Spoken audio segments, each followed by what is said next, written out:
My name is Anna Ricklin, and I manage APA's Planning and Community Health Research Center based in Washington, D.C. We're here at the 2013 National Planning Conference in Chicago, and we just finished a session about comprehensive planning and public health, and how best to include public health goals and policies in comprehensive plans. And I'm here with Kelly Muellman, a planner at the Minnesota State Department of Health, and Eric Fladager, community comprehensive planner in Fort Worth, Texas.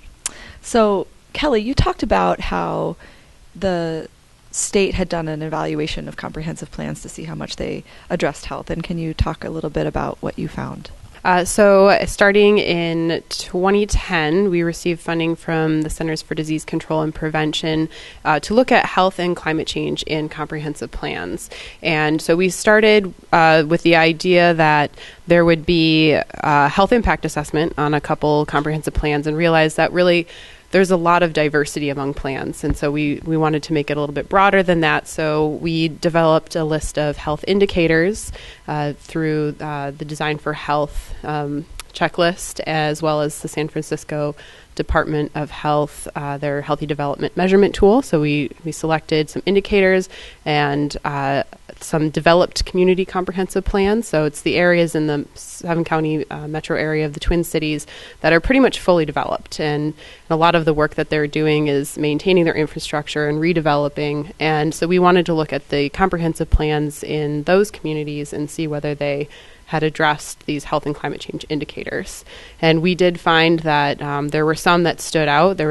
Some of the indicators were related to affordable housing or life cycle housing that the majority of the plans did address. And there's some direction from the regional planning agency in the area to address those. So that wasn't terribly surprising.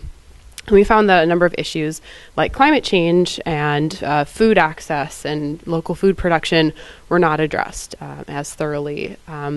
But since 2008, when those plans were last updated, there has been some new movement in both climate change and food systems planning that we think the next round of updates for the comprehensive plans will include more of that information. So, Eric, kind of building upon the indicators and the types of topics, public health topics that Kelly was just talking about, can you talk about how you actually included some of those in your comprehensive plan in Fort Worth, Texas? Well, public health actually is incorporated in not just our public health chapter within the comprehensive plan. It really spans a lot of the other things that we care about: land use, transportation, environmental issues, all kinds of different things. So while we've incorporated very specific public health information into that public health chapter and worked with Tarrant County Public Health Department and other folks that we cooperate with on that effort, we really span beyond that. We're working very hard right now to provide other options for mobility, other types of development patterns that really provide more opportunities for walkable communities, more urban environments, provide people the opportunity to get out of their car. And North Texas is a very large place, has grown very rapidly, and we have an awful lot of land that's been built in very low densities. We have a lot of transportation infrastructure needs that we're still trying to address. We're trying to pay for roadways that go a long way out and have very heavy traffic and need to be improved. But at the same time, we're trying to address the change in the market demand with millennials and downsizing baby boomers and creative class folks and the folks that are really looking for an opportunity to live in a walkable urban environment, to not have to use their car to go every single place that they go. And unfortunately, like other places in the United States, Fort Worth has built out over the past 20, 30 years and more, really in that very difficult to walk kind of pattern. So, public health really is addressed in terms of the built form, in some ways, and that's one of the things that we're really trying to target at this point in time. We've got an urban village program. We're working on transit-oriented development type of locations, really to do what we can to provide opportunities to do something different than what we've learned doesn't really work so well from a standpoint of public health, as well as costs of infrastructure and just kind of creating a cohesive community. And I'm wondering if you both could talk a little bit about the type of language that you think is important to include in plans. Are you talking about quality of life? Are you talking about well-being? Are you talking about health explicitly and chronic disease explicitly in plans, or is it kind of more indirect?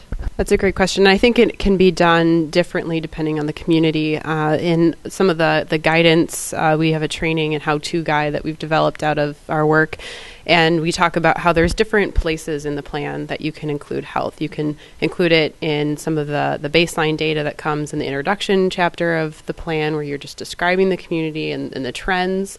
There's a lot of data that planners can get from their local public health partners on what some of that data and trends are. And then in the goal setting and strategy development sections of the comp plans, you can include goals that to achieve improved health outcomes. And then the strategies to achieve those goals. So I think it can be as direct and specific as a community is willing to get to.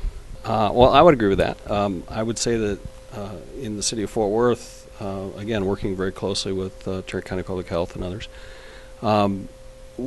we've been able to look at some of those sort of explicit how we're going to address public health and chronic disease and what's being done to improve on those conditions.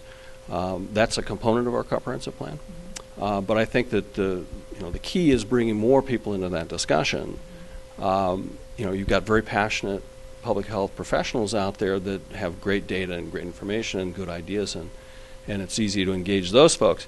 But engaging the broader community is a bigger trick, and a lot of those folks really respond to quality of life, livability kinds of arguments, and they really are looking for, as I said, a different kind of opportunity, a different kind of way to live their life than they have in the past, or than their parents did, or what have you. Well, thank you so much, Kelly and Eric, for talking a little bit more about your work in your respective places. I think it's super interesting to see how health is becoming more integrated into planning in so many different parts of the United States. Minnesota and Texas are both very different states, and what we've seen is really great. So, again, I'm Anna Ricklin at the Planning and Community Health Research Center in Washington, D.C. as part of the American Planning Association. My website is planning.org/national centers/health.